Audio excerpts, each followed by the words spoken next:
नमस्कार दोस्तों और साथियों, विनायक कंपटीशन क्लासेस में आपका बहुत बहुत स्वागत है। हम आपके लिए लेके आए हैं यूपीएसएसएससी पेट मॉक टेस्ट लेके आए हैं। ये हमारे चैनल का दूसरा मॉक टेस्ट होगा और आपको मैं बताना चाहूँगा कि आप डिस्क्रिप्शन बॉक्स में जा कर के इस मॉक टेस्ट को हूबहू आप पीडीएफ के फॉर्मेट में और इसके सोल्यूशन को आप डाउनलोड भी कर सकते हैं, कंप्लीट सोल्यूशन देख भी सकते हैं, अपने तैयारी को और अच्छा बेस प्रदान कर सकते हैं।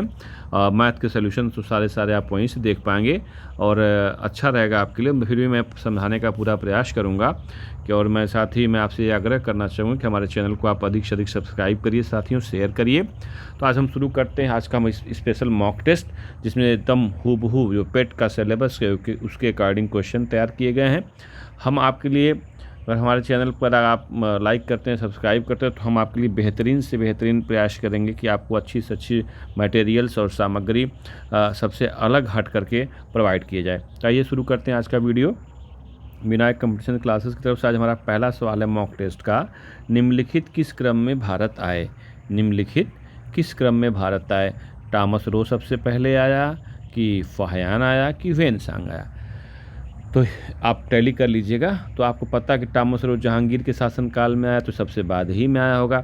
सबसे पहला चीनी यात्री था साथियों फाहियान था। ये चंद्रगुप्त द्वितीय के शासनकाल में आया था। ये 5वीं शताब्दी की बात हो रही है, उसमें फाहियान सबसे पहला चीनी यात्री आया था। और जो वेनसांग था ना, ये हर्षवर्धन के शासनकाल में आया है। यह 14 सालों तक भारत में रहा, 629 ईस्वी से 643 ईस्वी। आप वेनसांग का याद कर सकते हैं। 629 से 643 ईस्वी तक यह वेनसांग हर्षवर्धन के शासनकाल में था, ठीक ना। तो इस प्रकार से अगर आप ऑप्शन देखेंगे तो सबसे पहला यात्री क्या होगा भैया? फाहियान होगा, यानी सेकेंड वाला आपका सबसे पहले ऑप्शन। फिर उसके बाद वेनसांग आया होगा, यानी थर्ड वाला। तब जाकर के सर टॉमस रो जहांगीर के शासनकाल में आए थे। तो ऐसा ऑप्शन सेकेंड, थर्ड, फर्स्ट वाला जो ऑप्शन दिख रहा है वो ऑप्शन नंबर सी है। ये क्वेश्चन आप सबके लिए बहुत अच्छा लगेगा कि सिराजुद्दौला किस युद्ध में अंग्रेजों से पराजित हुआ था? तो बक्सर का युद्ध 1764 में हुआ था, आपको पता है। प्लासी का युद्ध है ना, बंगाल का नवाब सिराजुद्दौला उस समय आपका पराजित हुआ था, है ना। और इसकी बर्बर हत्या के बाद अंग्रेजों का एक छत्र राज हो गया था। 23 जून 1757 प्लासी का युद्ध 1757 में आपका हुआ था। रॉबर्ट क्लाइव और मीर जाफ़र जिसमें गद्दारी किया था और सिराजुद्दौला को हार का सामना करना पड़ा था। यह एक ऊँट पर सवार होकर भागना पड़ा था इनको। सुबह होते यह मुर्शिदाबाद पहुंच गए थे। तो सिराजुद्दौला किस युद्ध में अंग्रेजों से पराजित हुआ? तो आप ऑप्शन नंबर बी लगा लीजिएगा, प्लासी का युद्ध। इनमें से कौन हड़प नीति का कट्टर समर्थक था? तो आप सबको पता है कि Lord Wellesley, Lord Dalhousie, Lord Minto और लॉर्ड हेस्टिंग। तो लॉर्ड डलहौजी जो था ना, इसने जो है हड़प नीति का उसने ज़बरदस्त समर्थन किया था कि पैतृक वारिस न होने की स्थिति में सर्वोच्च सत्ता कंपनी के द्वारा अधीनस्थ क्षेत्रों के ब्रिटिश साम्राज्य में मिलाने की जो नीति थी, यही व्यपगत का सिद्धांत था या हड़प नीति कहलाती थी। कि आपका वारिस जो है पैतृक वारिस नहीं है तो आपका राज्य कंपनी का राज्य हो जाता था। तो लॉर्ड डलहौजी क्या थे भैया? यह हड़प नीति के कट्टर समर्थक थे। आइए देखते हैं भारतीय इतिहास में धन्वंतरी कौन थे। धन्वंतरी ना, आप सबको पता है धन्वंतरी कौन थे? चंद्रगुप्त मौर्य के प्रसिद्ध सेनापति थे। चंद्रगुप्त विक्रमादित्य के सभा को सुशोभित करने वाले प्रसिद्ध चिकित्सक थे, है ना।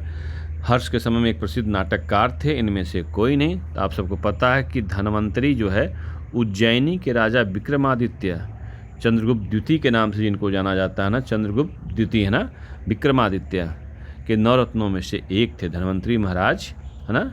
आपको धनतेरस की पूजा के दिन धन्वंतरी का पूजन भी होता है। नवरत्न थे, दरबार में रखने की परंपरा थी उस समय की। नवरत्नों को राजा विक्रमादित्य से ही शुरू हुई थी। नवरत्नों को रखने की परंपरा। धन्वंतरी राजा विक्रमादित्य के दरबार में आयुर्वेद के चिकित्सक थे।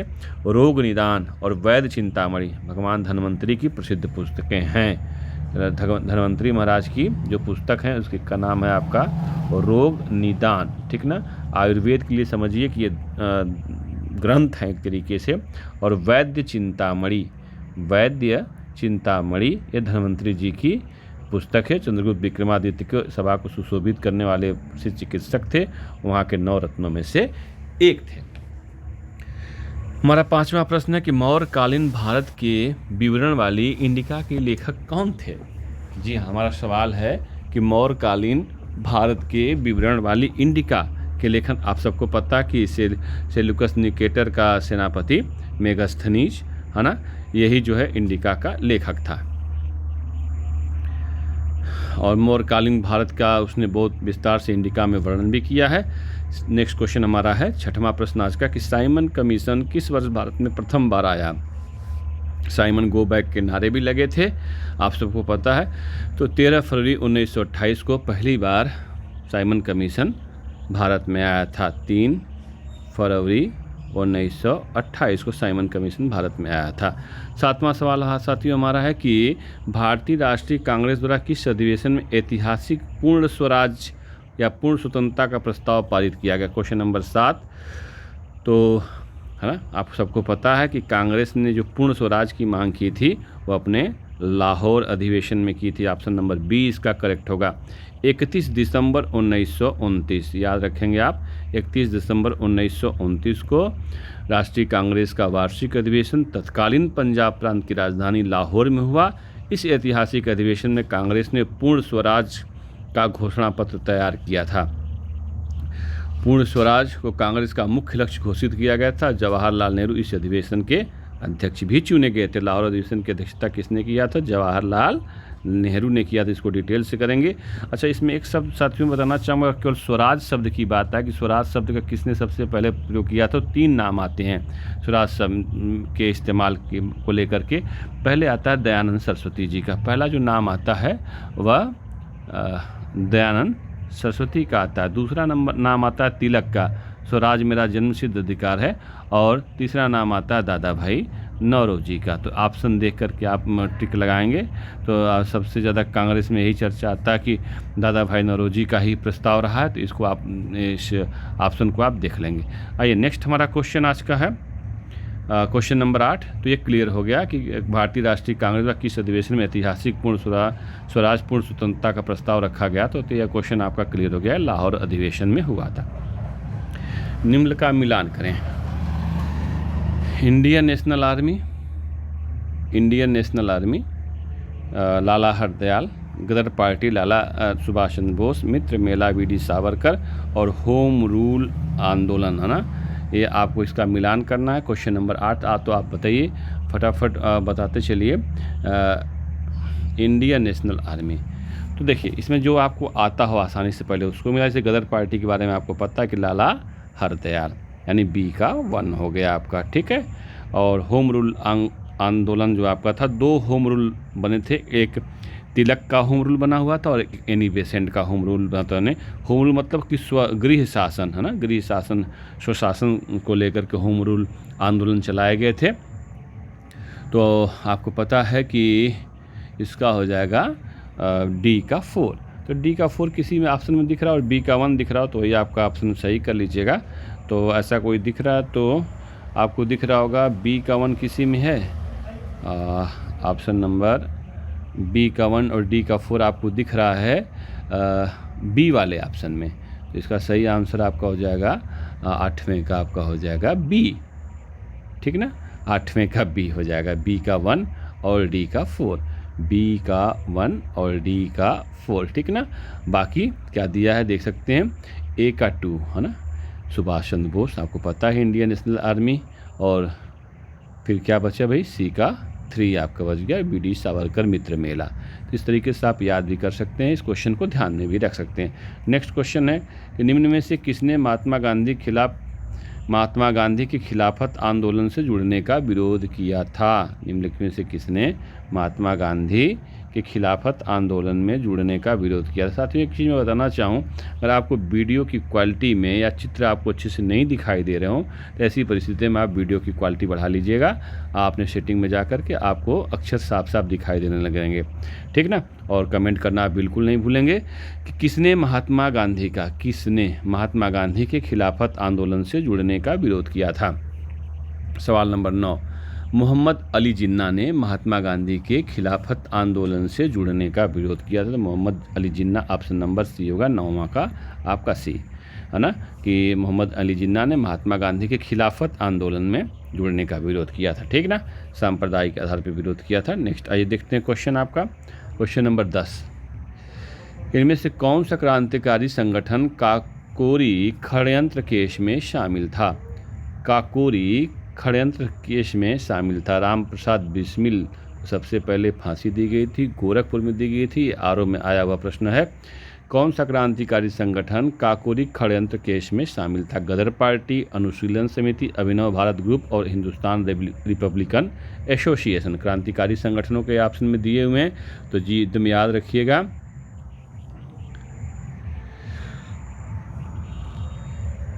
जो हिंदुस्तान रिपब्लिकन एसोसिएशन है साथियों, मैं बताना चाहूँगा, काकोरी कांड के लिए हमेशा राम प्रसाद बिस्मिल को, अशफाक उल्ला खां को, राजेंद्र नाथ लहड़ी को, ठाकुर रोशन सिंह को समेत कुल 10 क्रांतिकारी थे, है ना।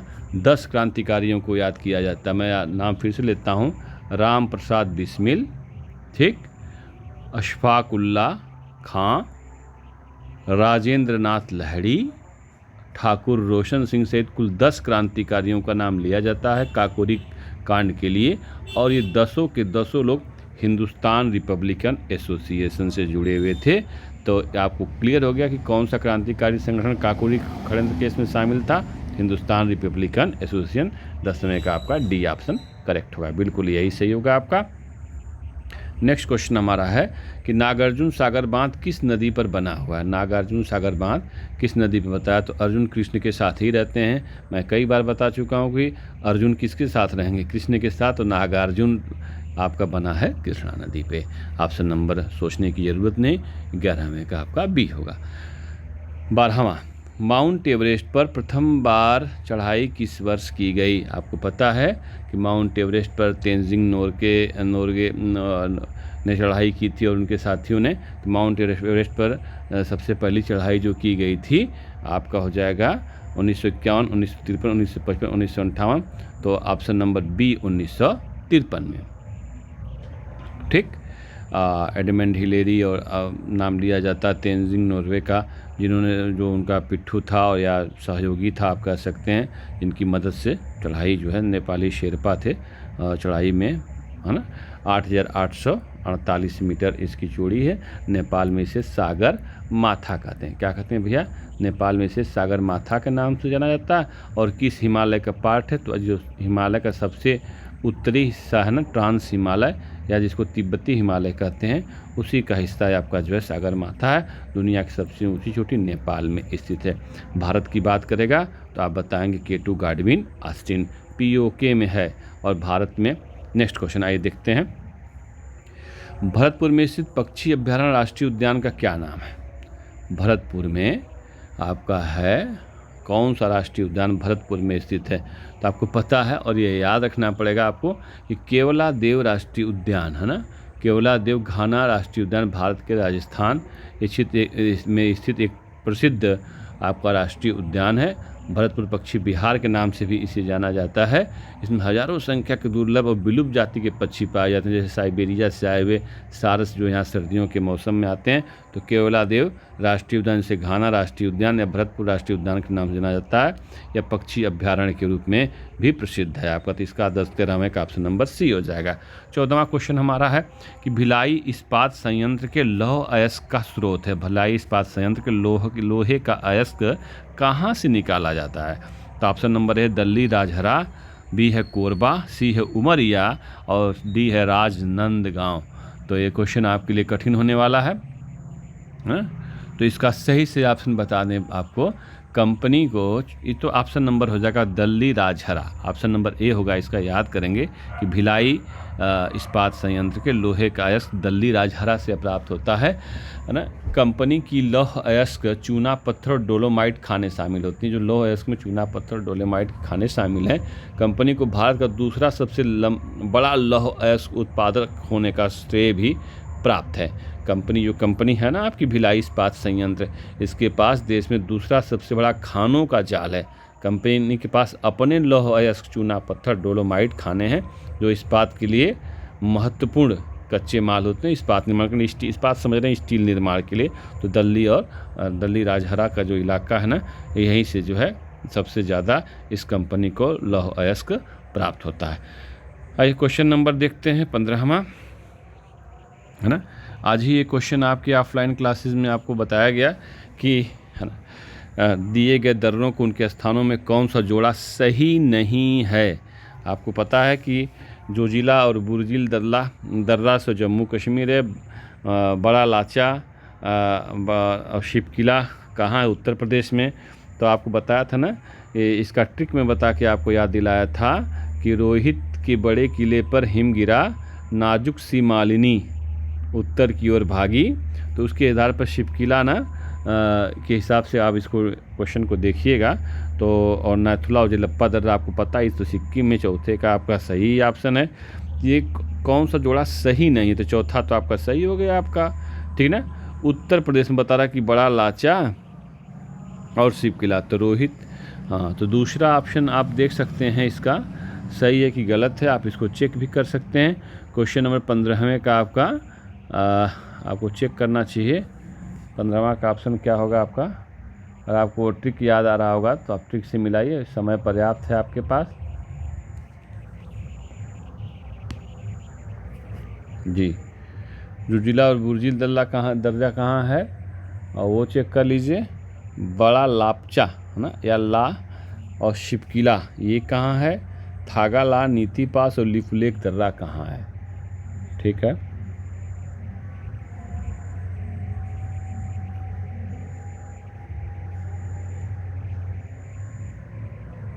जी, तो इसका ऑप्शन आपका हो जाएगा ऑप्शन नंबर, ये उत्तर प्रदेश जो दिख रहा ना, यही आपका ऑप्शन गलत है, सही नहीं है। तो ये आपका जो है होगा ऑप्शन नंबर 2 वाला गलत है। तो यानी पहला सही है, तीसरा सही और चौथा सही है। तीसरा और चौथा से जोजिला और बुर्जिल दर्रा कहाँ, इसको क्लियर कट करना पड़ेगा आपको।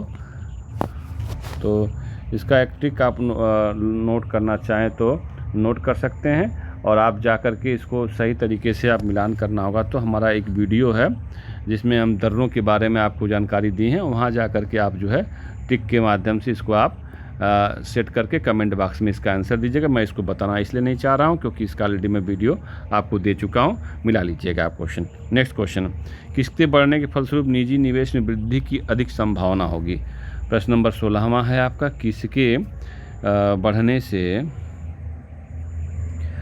किसके बढ़ने के फलस्वरूप निजी निवेश में वृद्धि की अधिक संभावना होगी। ब्याज दर, शेयरों की कीमत, नई पूंजी पर अनुमानित प्राप्ति और व्यक्तिगत कर।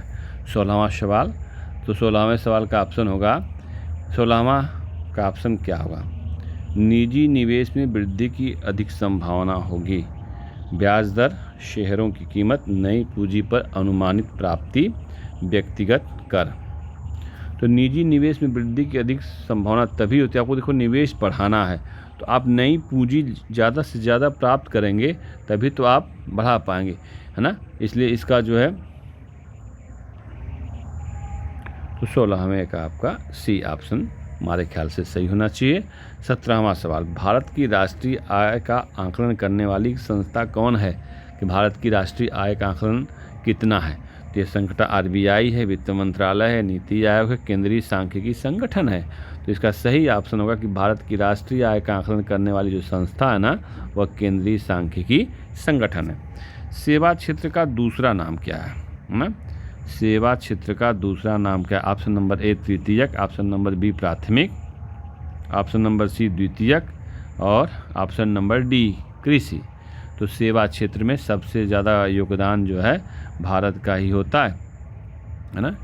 तो आपको पता है तृतीयक क्षेत्र को ही सेवा क्षेत्र का नाम दिया जाता है। तो सेवा क्षेत्र का दूसरा नाम जो तृतीयक क्षेत्र है, 18वें का ऑप्शन नंबर 1 हो जाएगा, है ना। क्योंकि तृतीयक क्षेत्र में प्राथमिक और माध्यमिक क्षेत्रों के लोग विभिन्न सेवाएं प्रदान करते हैं, या आपको क्लियर कट होना चाहिए। तो सेवा का क्षेत्र आपका तृतीयक है। सवाल नंबर 19 देखते हैं आज का। सवाल नंबर 19 है आपका, है ना, भारत में श्वेत क्रांति के जनक के रूप में कौन जाना जाता है। ये तो भाई क्वेश्चन आप इतने दिनों से चर्चा में चल रहा कि ये क्वेश्चन किसने, भारत में श्वेत क्रांति का जनक आपको पता है कि डॉक्टर वर्गीस कुरियन, है ना। ऑपरेशन फ्लड और दुग्ध क्रांति से जुड़ा हुआ है, तो डॉक्टर वर्गीस कुरियन, है ना। 19वें का सवाल का ऑप्शन नंबर B हो जाएगा। नेक्स्ट क्वेश्चन देखते हैं 20वां, भारत में आर्थिक सुधार 1991 के दौरान प्रधानमंत्री कौन थे।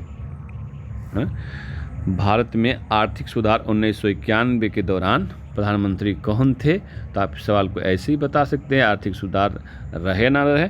तो पीवी नरसिम्हा राव उस समय हमारे आर्थिक सुधारों के मनमोहन सिंह हमारे वित्त मंत्री थे और पीवी नरसिम्हा राव प्रधानमंत्री थे। आर्थिक सुधार उस समय पेश किए गए थे। क्वेश्चन नंबर 20 के बाद आते हैं क्वेश्चन नंबर 21 में, है ना। भारत के संविधान में इनमें से कौन सा राज्य सूची में सम्मिलित नहीं है? राज्य सूची का विषय नहीं, आपको पता है 3 सूचियाँ होती हैं, है ना, संघ सूची, राज्य सूची और समवर्ती सूची। शिक्षा समवर्ती सूची का विषय है, आप याद रखेंगे। सम्मिलित नहीं, कौन सी सूची में, राज्य सूची में सम्मिलित नहीं, देखिए, है ना।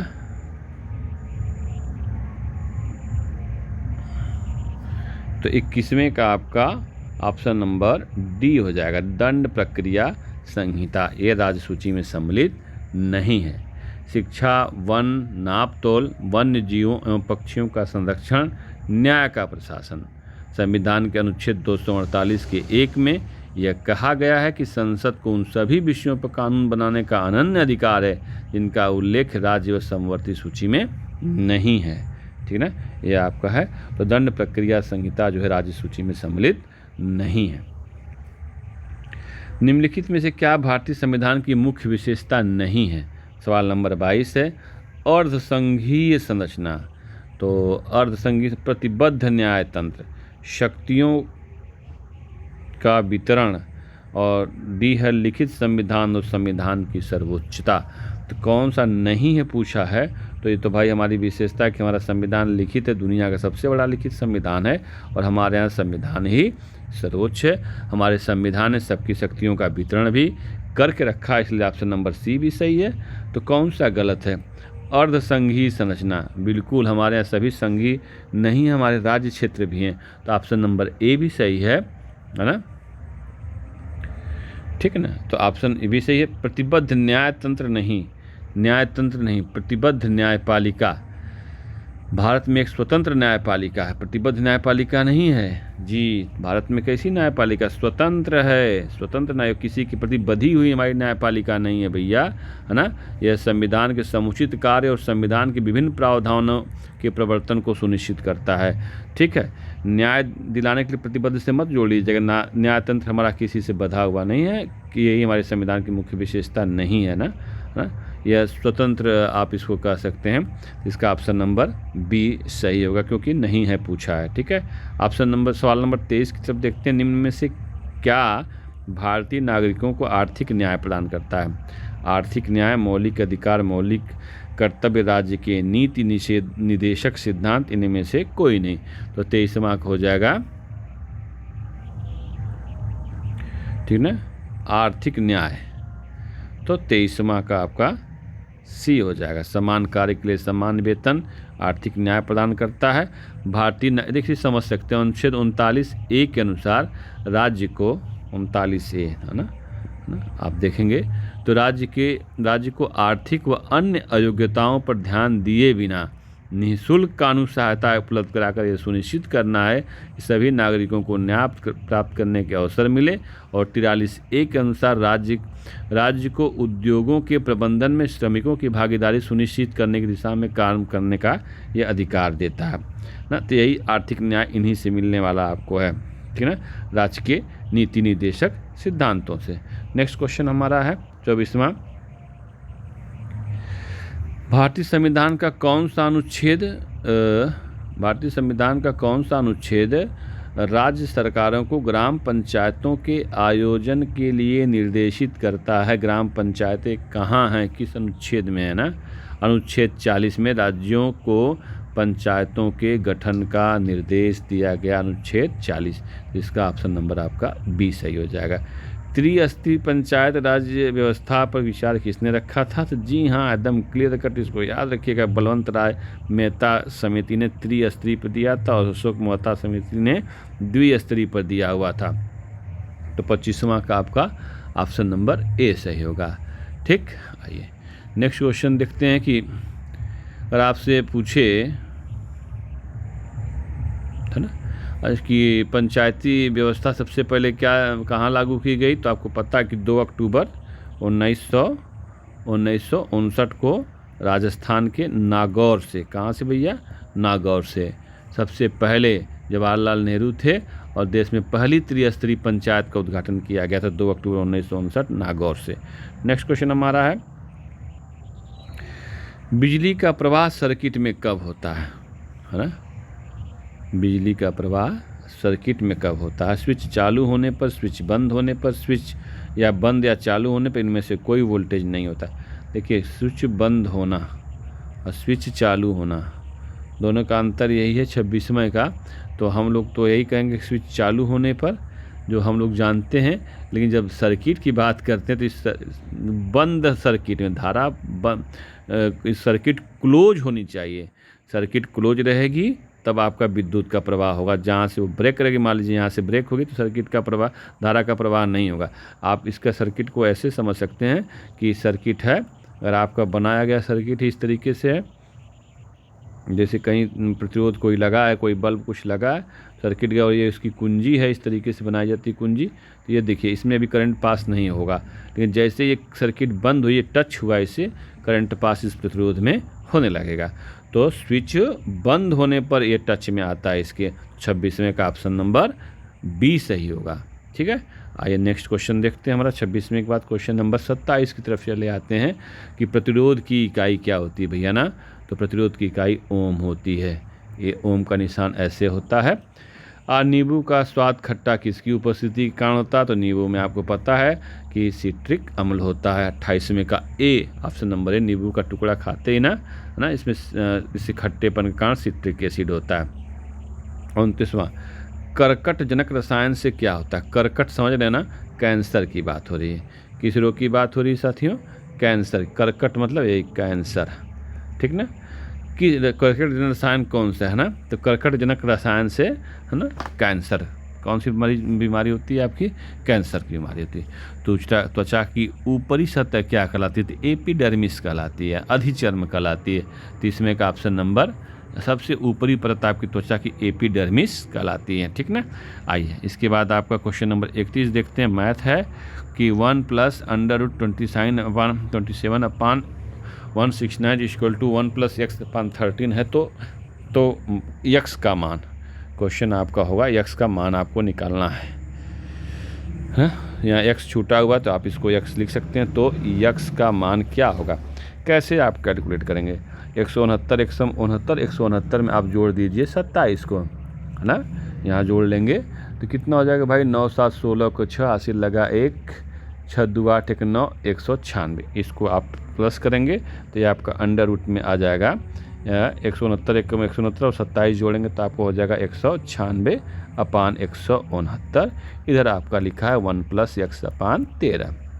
देखिए अब इसका स्क्वायर रूट निकाल लेंगे तो 196 का हो जाएगा आपका 14 और 169 का स्क्वायर रूट होता है 13। इधर आ जाइए 1 + x/13, 1 को आप ट्रांसफ़र कर लीजिएगा तो 14/13 - 1 = x/13। घटा लीजिएगा, 14 में 13 कम 13, यानी आपका हो जाएगा 14 - 13/13 = x/13। ठीक ना? ये 14 में से 13 घट जाएगा, 1/13 बराबर x/13 है ना? 13 से 13 कैंसिल हो गया, यानी x = आपका आ गया 1। ऑप्शन नंबर 1 कहाँ दिया भैया? Option number A. 31वें का सवाल का ऑप्शन नंबर ए हो जाएगा, यानी x का मान 1 आएगा। नेक्स्ट क्वेश्चन देते हैं। 37 सही 1/2 में कितने 1/8? जब भी आपसे पूछे कि इसमें कितने कुल कितने, जैसे मैं पूछूं कि 8 में कितने 2, है ना? आप 8 में कितने 2, तो 2 2 2 2 4 2 4 दूना के 8। तो इसका मतलब कैसे आप 4 जाने 8 में 2 का डिवाइड कर लीजिए तो चौके 8 4 2 आ गया। यही इसका लॉजिक है। ठीक ना? तो यहाँ से पूछ रहा कि भैया 37.5 में कुल कितने 1/8? तो आपको कुछ नहीं करना है, 37 से 1/2 में 1/8 से भाग दे दीजिए। मैं बोला ना, जैसे 10 में पूछूं कि मैं आपसे पूछूं कि 10 में कितने 5, तो 10 में कितने 5 होंगे? 5 5 2 होंगे, 5 5 10 हो जाएंगे। एकदम ठीक यही लॉजिक आप लगा करके इस क्वेश्चन को सॉल्व कर सकते हैं। आपका लॉजिक दिया हुआ क्वेश्चन कि 37 सही 1/2 में कुल कितने 1/8 है। तो आपको कुछ नहीं करना है भाई, आप 37 सही 1/2 में 1/8 से भाग कर लीजिए तो 37 दूना आपको पता है 2 सत्ते 14 को 4 हासिल लगा 1 2 3 6 1 7 से 2 सत्ते 14 को 4 हासिल लगा 1 2 3 74 धन 1 बटा के 2 यानी 75 बटा के 2 लिखा है। अब 75 बटा 2 में जब 1 बटा 8 से भाग देंगे तो क्या हो जाएगा 75 बटा के 2 गुणे 8 बटा के 1 2 चौके 8 75 गुणे 4 कर लीजिएगा 75 दूना 150 150 150 300 हो जाएगा यानी 4 25 20 शून्य 80 लगा 2 4 27 2 30 यानी 300 हो जाएगा। ऑप्शन नंबर ए सही है 301 बटा 8 होंगे। ठीक, अगला सवाल देखते हैं कि 36.8 बटा के 102.4 लिखा है। दोनों स्क्वायर रूट में कुछ नहीं करना है सर, डेसिमल हटाइए अंदर का, दोनों सेम डिजिट पे हैं, अंदर 10 का गुणा कर लेंगे आप तो ये हो जाएगा 361 हो जाएगा और एक हो जाएगा 1024। स्क्वायर रूट निकालिए तो मैं समझता हूँ कि 19 का स्क्वायर रूट 361 का स्क्वायर रूट 19 होता है। ये सवाल नंबर 33 आपका है। सवाल नंबर 33 को आप देखते चलिए कि है ना, इसका स्क्वायर रूट होता है 19 और इसका स्क्वायर रूट होता है 1024 का निकाल लीजिएगा 32 होता है। अगर आपको स्क्वायर रूट नहीं निकालने आता तो आपको बताया जा सकता है कि स्क्वायर रूट आप कैसे निकालेंगे। नेक्स्ट क्वेश्चन देखिए, एक शहर की जनसंख्या में 4% वार्षिक वृद्धि होती है परंतु स्थानांतरण कारण 1/2% वार्षिक तक घट भी जाती है। 3 वर्षों में वृद्धि का प्रतिशत क्या होगा? 3 वर्षों में वृद्धि का प्रतिशत पूछ रहा है। वृद्धि हो रही है 4%, कमी हो रही है 1/2%, है ना। तो जनसंख्या में कुल वार्षिक वृद्धि हो जाएगी 3.5 पर। भाई 4% घट रही है, आधा परसेंट वार्षिक तक घट भी सकती है। 4% बढ़ रही है तो एक्चुअल में वृद्धि कितनी हो रही है ना, 4 बढ़ रही है 1/2 घट रही, तो 3.5 आपका जो वृद्धि हो रही है 7/2 आप कह सकते हो, ये परिवर्तन की दर है। मान लीजिए शहर की वास्तविक जनसंख्या कितनी है भैया 100 है, ठीक ना। 3 वर्ष बाद जनसंख्या क्या हो जाएगी, तो क्या हो जाएगा 100 कोष्ट में 1 + 7/2/100 टू द पावर 3 कर लीजिए। 3 साल का मामला है ना, आपको पता ही है ए इक्वल टू क्या होता है अमाउंट, पी कोष्ट में 1 + r/100 to the power n वाले फार्मूले से आप इसको कैलकुलेट कर लीजिएगा तो आपका निकल करके आ जाएगा, है ना। तो सॉल्व कर लेंगे 7/2 तो सीधे सॉल्व करने के बाद आपका आएगा 10.8 नियर अबाउट के आसपास आ जाएगा। तो ऑप्शन नंबर इसका डी सही होगा। आपको समझ में नहीं आया तो मैं फिर से इस क्वेश्चन को बताता हूँ, ठीक है। 4% की वार्षिक वृद्धि होती है परंतु स्थानांतरण का 0.5% वार्षिक तक घट भी जाती है, तो अपनी वृद्धि को लेकर के श्योर नहीं है। तो आप क्या करेंगे, कैसे करेंगे, तो सबसे पहले आप 4 में से 1/2 घटाइए। 4 में से जब आप 1/2 घटाएंगे तो ये आपका आ जाएगा 7/2, 7/2 आ जाएगा। ये आपका रेट निकल के आ गया। अब बताइए, अगर हम तुलना करें, परसेंटेज का मान है कुछ दिया नहीं है तो फार्मूला आपको पता है, कभी भी परिवर्तन होता है रेट दिया होता तो आप इस फॉर्म निकाल सकते हैं, है ना, टू द पावर n से। तो आपका मान लिया कि हमने 100 है, परसेंटेज में पूछा इसलिए 100 ले लिया, ठीक ना। और रेट क्या निकल के आएगा 1 + 7/2/100 और 3 सालों का मामला इसलिए पावर 3 कर लेंगे। सॉल्व कर लेंगे 100 इंटू कितना हो जाएगा भाई 7/2/100 है ना, तो 1/100 कर लेंगे। तो आप इसको सॉल्व करिएगा 200 हो जाएगा, ठीक ना। 1 + 7/200 टू द पावर 3, इसको सॉल्व करेंगे 200 और प्लस ये कितना हो जाएगा आपका 0 × 207 बटा के 200 फिर घातीय 3, है ना। इसको 3 बार आप मल्टीप्लाई कर लीजिएगा, सॉल्व कर लीजिएगा तो आप इसको कैलकुलेट करिएगा 10.8 आ जाएगा। अगर आपको कोई दिक्कत होगी तो आप कंप्यूटर सोल्यूशन में जा करके टेलीग्राम चैनल पे जा करके आप PDF डाउनलोड करके इसको देख सकते हैं। आइए, 13 परिणामों का औसत 68 है, पहले 7 का औसत 63 है, आखिरी 7 का औसत 70 है। तो 7वें का परिणाम बताइए। 13 संख्याओं का परिणामी औसत 68 है, तो सिग्मा x निकालिए, है ना। क्या हो जाएगा 13 × 68 एंड टोटल संख्याओं का योग ही हमने निकाल लिया।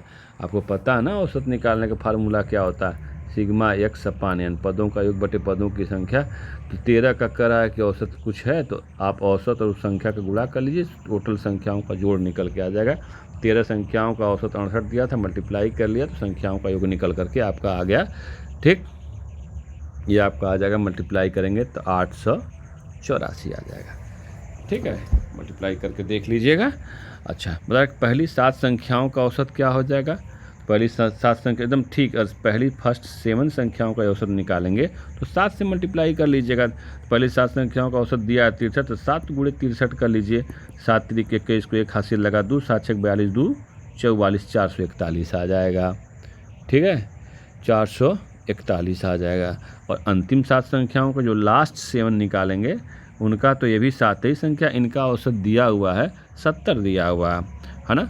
तो 70 कर लीजिएगा तो ये आपको हो जाएगा 7 7 49, 490 आ जाएगा। टोटल कितना हुआ भैया, 1 9 4 13 को 3 हासिल लगा 1, 4 4 8 1 9 931 हुआ। ये 14 संख्याएँ दोनों को मिला लीजिए और ये 13 संख्याएँ, तो 14 संख्याओं में से 13 संख्याएँ आप घटाएंगे तो आपका आ जाएगा 14वीं संख्या एक्स्ट्रा हो रही है। 11 में से 4 गया 7 और 12 में से 8 गया 4, 47 आपका आंसर होगा। तो 47 आंसर नंबर ए दिया हुआ, 35 का हो जाएगा ए। नेक्स्ट क्वेश्चन देखिए कि निम्न में से तीक्ष्ण का विलोम शब्द क्या है। तीक्ष्ण, तीक्ष्ण का अर्थ होता है तेज, और तीव्र दिया है, त्यागी दिया है, कुंठित दिया है, तृष्णा दिया है। तो आपका सही आंसर हो जाएगा आपका तीक्ष्ण का विलोम।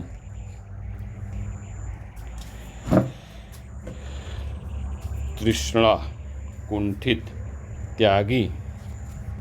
तो तीक्ष्ण का तो तीखा या तेज होता है, तो कुंठित हो जाएगा। बिल्कुल करेक्ट आपने बताया, 36 में का ऑप्शन नंबर डी सही होगा। कुंठित हमारे ख्याल से इसका सही से बिल्कुल है। कुंठित या मंद बुद्धि या कुंद बुद्धि आप इसको लगा सकते हैं। 7वां गजबदन है ना, गजबदन किसका पर्यायवाची है, तो लंबोदर गणपति गजबदन, यह गणेश भगवान का पर्यायवाची है। गणेश जी का गणपति होगा। 27वां का ऑप्शन नंबर सी होगा। आइए नेक्स्ट क्वेश्चन देते हैं, 38 क्वेश्चन को देखते हैं। 38 क्वेश्चन क्या हमारा आज का है। 38 क्वेश्चन है, कांटों से भरा हुआ वाक्य के नीचे दिए गए विकल्पों में से एक शब्द चुनिए। तो कांटों से भरा हुआ वाक्य के लिए नीचे दिए गए विकल्प में से एक शब्द चुनिए। कंटक, कुवैला, विकीर्ण, कंटकाकीर्ण। कांटों से भरा हुआ, इसके लिए सही है ना, कंटक माने कांटा हो जाए, कंकटा, कंटकाकीर्ण है ना। तो ये आपका ऑप्शन 38 नंबर का डी होता है, यानी कांटों से भरा हुआ कंटकाकीर्ण रास्ता हो गया। दूध का दूध, पानी का पानी करना मुहावरे का क्या अर्थ है। दूध का इंस्पेक्टर होना, मिलजुल कर करना, पक्षपातपूर्ण निर्णय करना, उचित निर्णय करना। तो ऑप्शन नंबर डी हो गया, दूध और पानी करना। निर्छिर विवेकस्य। शुद्ध वर्तनी का चयन कीजिए। बहिष्कार, बाहिष्कार, बहिष्कार और बहिष्कार। शुद्ध वर्तनी इसमें आपको दिख रहा होगा, एकदम क्लियर कट है। 38 समय का आपका बहिष्कार है ना, बहिष्कार है ना। तो सबसे बहिष्कार, तो इसमें किसकी वर्तनी शुद्ध लग रही है, बहिष्कार। देखिए इसमें बड़ी की मात्रा लगी इसलिए गलत है, इसमें बाहिष्कार लिखा है भी गलत है, और ये बहिष्कार तो टोटली गलत है। सबका यही आपका ऑप्शन नंबर सी, बहिष्कार सही होगा। नेक्स्ट क्वेश्चन देखते हैं, 41 देखते हैं है ना, क्या दिया हुआ भैया। क्वेश्चन नंबर 41 से 43 तक के लिए एक पैसेज दिया है, और read the passage carefully and answer the corresponding questions. Passage दिया हुआ है इंग्लिश में, उस पैसेज को पढ़ करके आपको क्वेश्चन के आंसर देने हैं है ना। इट इज़, आप इस पैसेज को ध्यान से पढ़ लीजिएगा है ना। I climbed into bed and rolled myself in my blankets, first extinguishing the light that the burned steadily near the door. I lay still, trying to get to sleep, but my fear made that impossible, and soon I sat up in bed, peering into the darkness, and occasionally glancing at the round window in the side of the ship, which seemed like a plate suspended in the darkness. For an hour I must have sat like this, and then I was suddenly roused by a draught of cold air. I jumped out of bed, not having allowed for the motion of the ship. I was instantly thrown violently across the room. The author sat peering into the darkness. The author sat peering. इसमें आप देख सकते हैं कि it is clearly mentioned in the passage that the I lay still trying to get sleep, but my fear made that impossible, and soon I sat up in the bed, peering into the darkness. है ना, this the author sat peering into the darkness because है ना, the window had locked like a plate. He was afraid ना। Totally देखिए इसमें लिखा हुआ है कि I lay still trying to get sleep but my fear made that impossible. But my fear ना, यानी वो लेखक डरा हुआ था, है ना। माई फियर, देखिए इस लाइन को आप देख सकते हैं कि I set up bed peering करा कि I lay still trying to get sleep but my fear made that, मेरा भय ऐसा था दैट इम्पॉसिबल, उसको असंभव बना दिया। सोना तो मैं चाह रहा था लेकिन मैं असंभव हो गया, मैं सो नहीं पा रहा था। I set up and bed peering into the darkness. इसलिए इसका ऑप्शन नंबर हो गया कि राइटर क्या हुआ था, डरा हुआ था, he was afraid. Next question number B42 है, the author jumped out of bed, है ना। ऑथर जंप बेड से कूदा because he heard a faint sound, he saw someone coming towards him, a cold breeze blew past his face, he was pushed by someone। तो आपको मालूम है इसका option number क्या है कि a cold breeze blew past his face, क्या बोल रहा है ना। I climbed into bed and rolled myself in my blanket, first extinguishing the light that burned steadily near the door. I lay still trying to get sleep, but my fear made that impossible, and soon I sat and bed peering into the darkness, occasionally glancing at the round window, the side of which seemed like a plate suspended in the dark for an hour. I must have sat like this, and then I was suddenly roused the draft of cold air, है ना, because blew past his face, explaining it is the clear from the passage the draught of cold air की वजह से jumped out of bed, सीधे सीधे लिखा draught of cold air, I jumped out of the bed, ना। तो आपका इसमें सही आपका ऑप्शन हो जाएगा, क्यों जम्प्ड आउट किया भैया, इसका ऑप्शन है a cold breeze blew his past his face. हमारे ख्याल से ऑप्शन नंबर इसका C करेक्ट होगा। नेक्स्ट क्वेश्चन आप देख सकते हैं 43वां 43 का, which in one of the following did the author do first, है ना। पहला काम ऑथर के लिए करने के लिए क्या हुआ, है ना, तो इसका ऑप्शन नंबर हो जाएगा क्लाइंबिंग इनटू द बेड। पहले तो ऑथर वहीं पर दिख रहा है आपको, पहले ही पैसेज में दिख रहा है आपको, क्लाइंबिंग द बेड हुआ, तो 43 का आपका B हो जाएगा। नेक्स्ट क्वेश्चन देखते हैं 43 के बाद हमारा क्वेश्चन है 44। क्वेश्चन नंबर 44 देखिए आज का है, give synonyms of the following word pride. Pride का आपको सिनोनिम बताना है, तो प्राइड का सिनोनिम आपका हो जाएगा, है ना, ह्यूमर, डिग्निटी, हेट, कावर्डिश। ना प्राइड मतलब घमंड ना, है ना, या गर्व की बात हो जाएगी, स्वाभिमान की बात हो रही प्राइड की, है ना। तो प्राइड का आपका हो जाएगा, है ना, क्या बनाना, synonym of the following word pride, give synonym, humour, dignity, hate, cowardish, conceit, self esteem, egotism, vanity, बेंगोली, इम्पली, नंडली, तो इसका आपको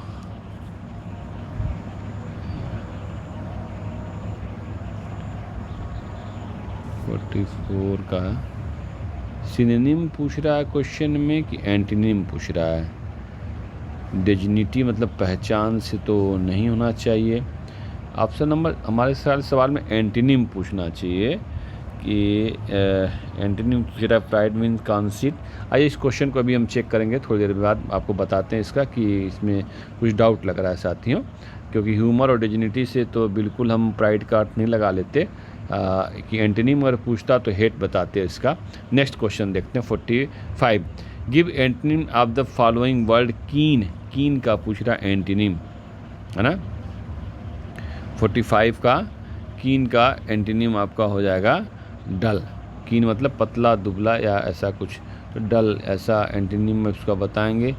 कीन का आपका अर्थ होता है, साथियों में बता रहा हूँ आपको, जब तक क्वेश्चन देखते हैं, कुत्ता, रेबीज, मच्छर कि काटने से क्या आता है। कीन का शब्द का अर्थ होता है ना, हैविंग शब्दकोश कीन का होता है किसी बात में बहुत रुचि रखने वाला, कुछ करने का इच्छुक या ललायत, उत्सुक होता है ना। कीन मतलब उत्सुकता से होता है, तो इसका हम लोग क्या लगाएंगे अर्थ, इसका चूँकि एंटीनिम पूछा इसलिए आप इसका एंटीनिम सही से बता दीजिएगा, डल होता है। कीन मतलब उत्सुक ना, बहुत ज़्यादा उत्सुक, very interested in something, waiting to do something, तो कीन का आपका हो जाएगा डल।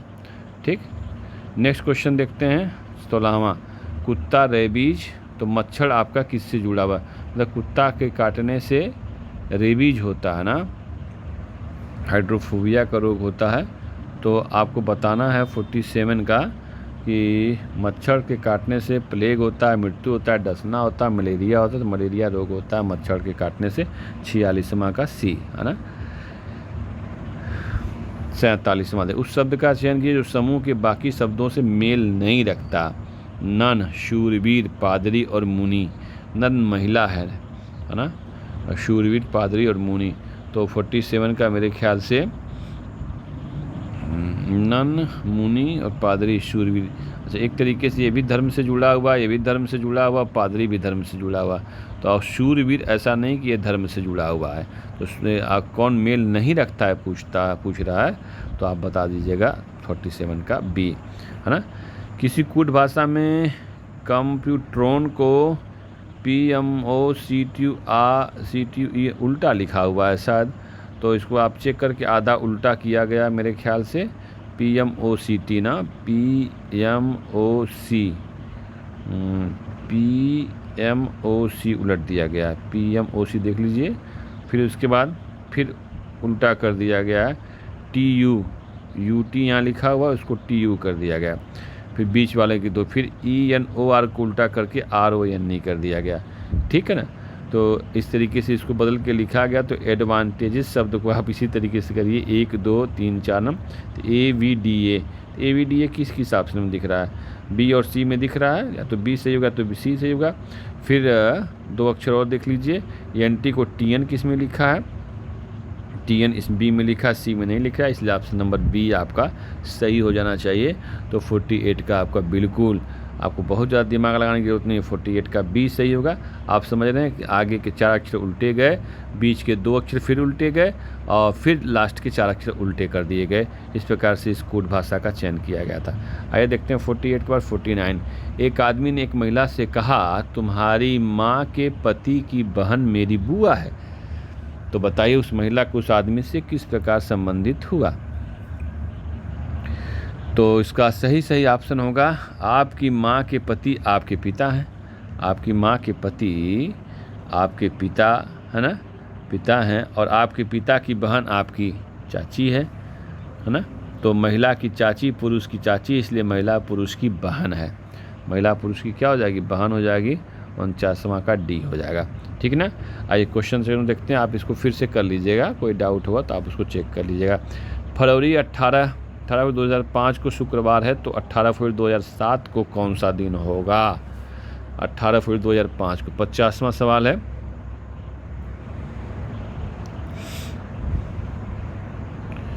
शुक्रवार है, तो 365 दिन बाद 18 फरवरी को ही 2007 में कौन सा दिन होगा। 2005 में शुक्रवार है, तो 2006 होगा, फिर 2007 में होगा।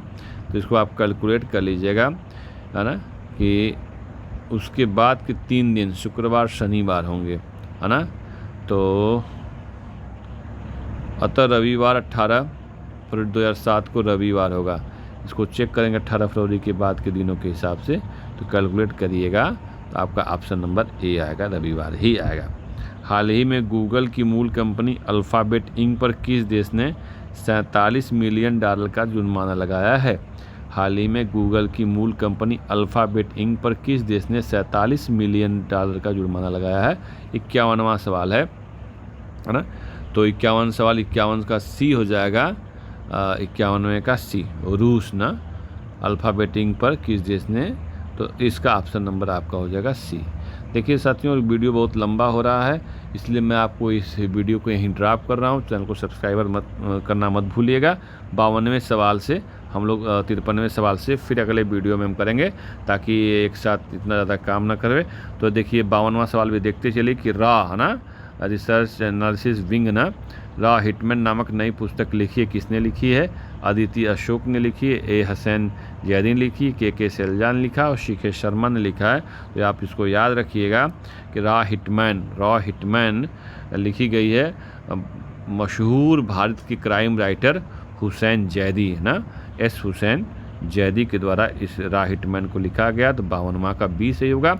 आप सबका बहुत बहुत धन्यवाद। चैनल को लाइक करना मत भूलिएगा। क्वेश्चन नंबर 53 से हम आपके लिए लेकर के फिर से आ जाएंगे अगले वीडियो में। उस पर भी लिखा होगा मॉक टेस्ट 2, मॉक टेस्ट 2 ही लिखा रहेगा। मॉक टेस्ट 2 का नेक्स्ट 50 क्वेश्चन या नेक्स्ट 47 क्वेश्चन आपका लिखा रहेगा। इस तरीके से आप उसको ज़रूर देख लीजिएगा और चैनल में जा कर के डिस्क्रिप्शन बॉक्स में टेलीग्राम पे जा कर के आप मॉक टेस्ट का PDF भी डाउनलोड कर सकेंगे। Thank you, thanks to watching.